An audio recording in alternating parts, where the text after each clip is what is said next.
அத்தியாயம் 512 திடீர் தாக்குதல் பாகம் 3. ஒளிக்குண்டு முற்றிலும் மந்திர பீரங்கிகள் மூலம் ஏவ முடியாதவை. ஏனெனில் அவை ஏவப்படுவதற்கு முன்பே அல்லது வெளியேறிய உடனே வெடித்துவிடும்.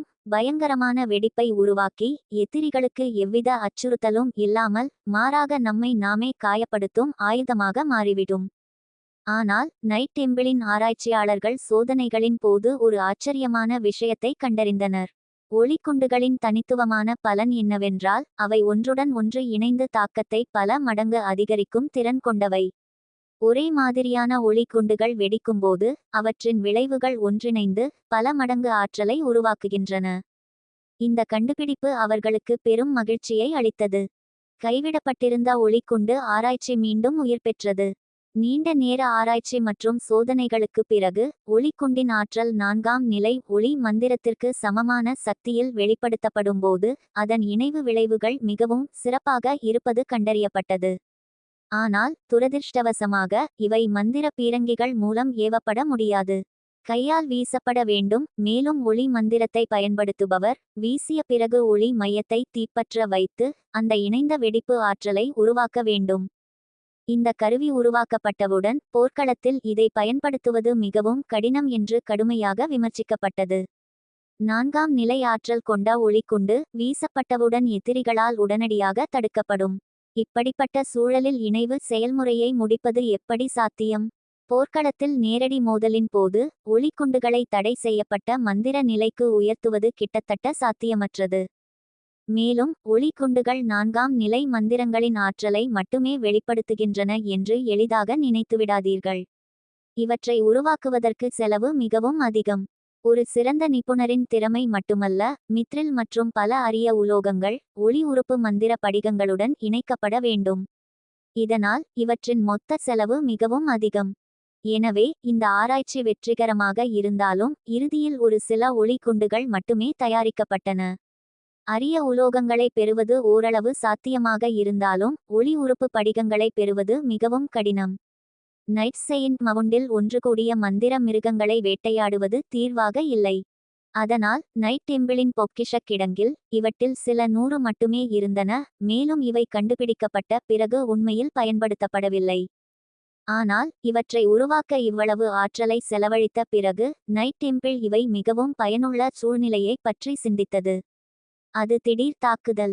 எதிரிகளை பதுங்கி தாக்கும்போது மட்டுமே ஒளிக்குண்டுகளின் இணைவு திறனை முழுமையாக பயன்படுத்த முடியும். இன்று நடந்த திடீர் தாக்குதல் ஒளிக்குண்டுகளின் வரலாற்றில் முதல் மேடையாக அமைந்தது. இந்த திடீர் தாக்குதலுக்காக நைட் டெம்பிள் மிகவும் விரிவான திட்டத்தை உருவாக்கியது. இதன் முதல் பயன்பாடு மிகவும் பயனுள்ளதாக இருக்க வேண்டும். எனவே லாங்டியானின் கிடங்கில் இருந்த இவை அனைத்தையும் வெளியே எடுக்க முடிவு செய்தார். 3 அலை தாக்குதல்களை ஏவுவது திட்டத்தில் இருந்தது.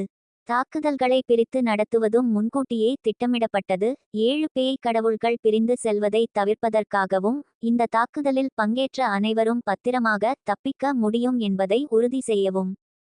உண்மையில் இந்த தாக்குதலில் பங்கேற்றவர்கள் அனைவரும் குறைந்தபட்சம் மித்ரில் அடித்தள நைட்கள். லாங் ஹவோசன் அல்லது ஹே ஜுன் போன்ற தலைவர்கள் இன்னும் வலிமையானவர்கள்.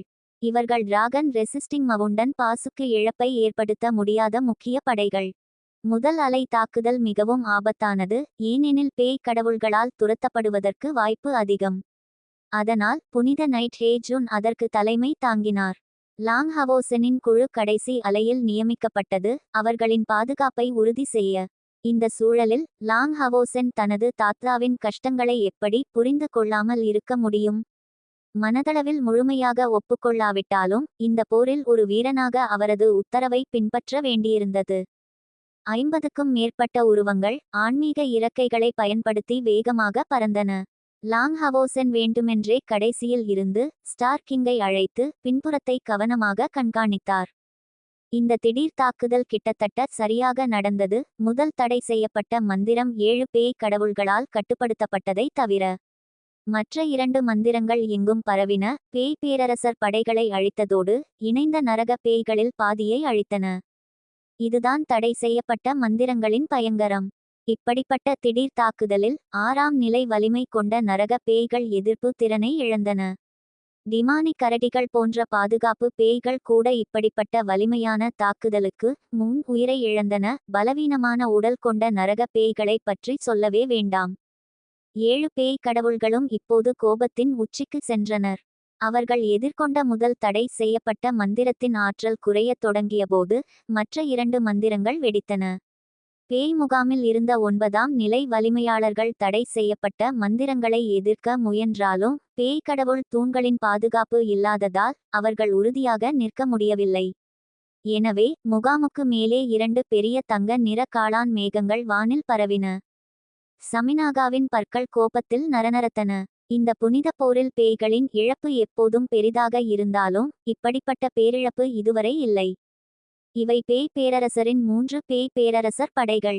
கடந்த முறை 2வது படை பெரும் இழப்பை சந்தித்தபோது அவர் கோபமடைந்தார். அதன் விளைவாக சமினாகாவின் ஆளான ஒரு பேய் மன்னன் அடித்து கிட்டத்தட்ட உயிரிழந்து இன்னும் குணமடையவில்லை.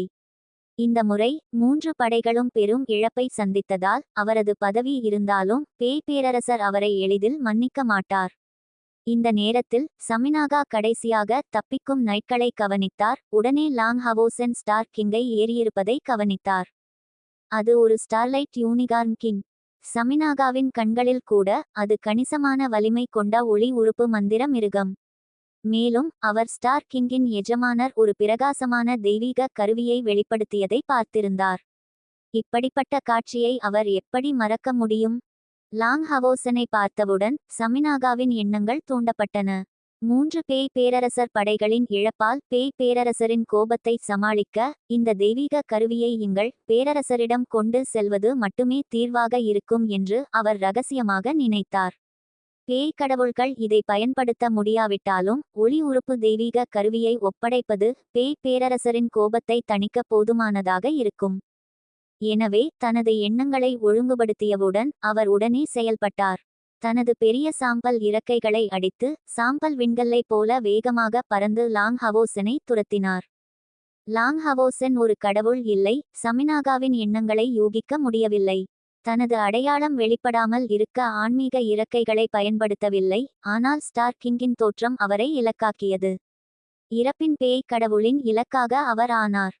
சமினாகாவின் திடீர் புறப்பாடு மற்ற 6 பேய் கடவுள்களை அதிர்ச்சிக்கு உள்ளாக்கியது. ஏனெனில் அவர்கள் முதல் தடை செய்யப்பட்ட மந்திரத்தை முழுமையாக கையாளவில்லை. அவர் சென்றவுடன் மந்திரத்தின் ஆற்றல் பரவி பேய் பேரரசர் படைகளில் பல படைகளை விழுங்கியது. அவரது எண்ணங்களை உண்மையில் புரிந்து கொண்டவர் டிமானிக் கரடி கடவுள் வாசாகோ மட்டுமே.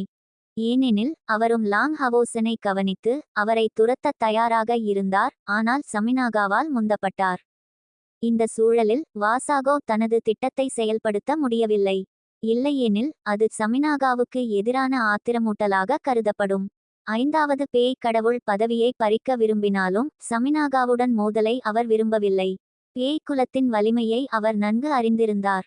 லாங் ஹவோசன் தனது தோழர்களுடன் பின்வாங்கிக் கொண்டிருந்தார். மற்ற 2 குழுக்களும் ஏற்கனவே டிராகன் ரெசிஸ்டிங் மவுண்டன் பாசுக்கு திரும்பியிருந்தன. இந்த நேரத்தில் அவருக்கு ஒரு விவரிக்க முடியாத தீவிர அழுத்த உணர்வு ஏற்பட்டது. இப்படிப்பட்ட உணர்வை அவர் முதல் முறையாக உணர்ந்தார். அவரது தந்தை மற்றும் தாத்தா கூட இப்படிப்பட்ட உணர்வை அவருக்கு ஏற்படுத்தவில்லை. இந்த அழுத்த உணர்வு ஆன்மாவில் இல்லை, காற்றில் இருந்தது. அவரைச் சுற்றிய காற்று ஒட்டிக்கொண்டு எல்லா திசைகளிலிருந்தும் அவரை அழுத்துவது போல உணர்ந்தார். இது ஸ்டார் கிங்கின் வேகத்தை குறைத்தது. எங்கும் நிறைந்த அந்த அழுத்தம் அவர்களை நசுக்குவது போல இருந்தது. ஆபத்து! திரும்பி பார்க்காமலேயே லாங் ஹவோசன் நிலைமையை யூகித்தார். இப்படிப்பட்ட அழுத்தத்தை ஏற்படுத்தி எதிர்ப்பு உணர்வை தூண்டாமல் இருக்கக்கூடியவர் ஒரு பேய் கடவுளாக மட்டுமே இருக்க முடியும். ஹான் யூ, விரைவாக போ! உரத்த கூச்சலுடன் லாங் ஹவோசன் ஸ்டார் கிங்கை திருப்பி ஒளிரும் ஒளியை வெளியேற்றினார். அவரது இடது கையிலிருந்து ஒரு ஆரஞ்சு ஒளி வெளிப்பட்டு அவரது உடலை முழுமையாக பாதுகாத்தது. சூரியன் மற்றும் நிலவு தெய்வீக நத்தை கேடயம் உண்மையிலேயே மீதெய்வீக கருவி நிலையை எட்டக்கூடிய திறன் கொண்டது. அதை வெளியேற்றியவுடன் லாங் ஹவோசன் தனது உடல் இலகுவாக உணர்ந்தார். அந்த அழுத்த உணர்வு பெரிதும் குறைந்தது. ஆனால் இப்போது அவர் பைத்தியமாக துரத்தி வரும் இறப்பின் பேய் கடவுளை பார்த்து அதிர்ச்சியில் மூச்சை இழுத்தார். அது 4வது பேய் கடவுள். 4 லட்சம் ஆன்மீக ஆற்றல் கொண்டவராக இருந்தாலும் அவரது தாத்தா அவருக்கு ஈடாக இல்லை என்று ஒப்புக்கொண்டார். 9ஆம் நிலைக்கு மேல் ஒவ்வொரு நிலையும் ஒரு புதிய உலகம், அதை வார்த்தைகளால் விவரிக்க முடியாது. லாங் டியானிங்குக்கு 2,00,000 ஆன்மீக ஆற்றலும் தெய்வீக அரியணையும் இருந்தாலும் சமினாகாவுடன் இருவரும் அழிவை சந்திப்பது மட்டுமே முடியும். ஹவோசன் எப்படி எதிர்க்க முடியும்? ஆனால் இந்த நேரத்தில் லாங் ஹவோசன் பின்வாங்க முடியாது. ஸ்டார்கிங்கின் வேகம் சமினாகாவுடன் ஒப்பிட முடியாது. இலக்காகப்பட்ட அவர் எதிர்ப்புக்கு எந்த வாய்ப்பும் இல்லை. மேலும் அவர் இந்த படையின் தளபதி, புதிதாக நியமிக்கப்பட்ட புனித நைட் தலைவர். இந்த உயிர் மற்றும் இறப்பு நேரத்தில் தனது தோழர்களின் முதுகை எதிரியின் கருணைக்கு விட்டு விட முடியுமா? எனவே அவர் தங்கி சமினாகாவை எதிர்க்க முயற்சிக்க வேண்டியிருந்தது. ஒருவேளை அந்த ஆற்றலை பயன்படுத்துவதை தவிர வேறு வழியில்லை.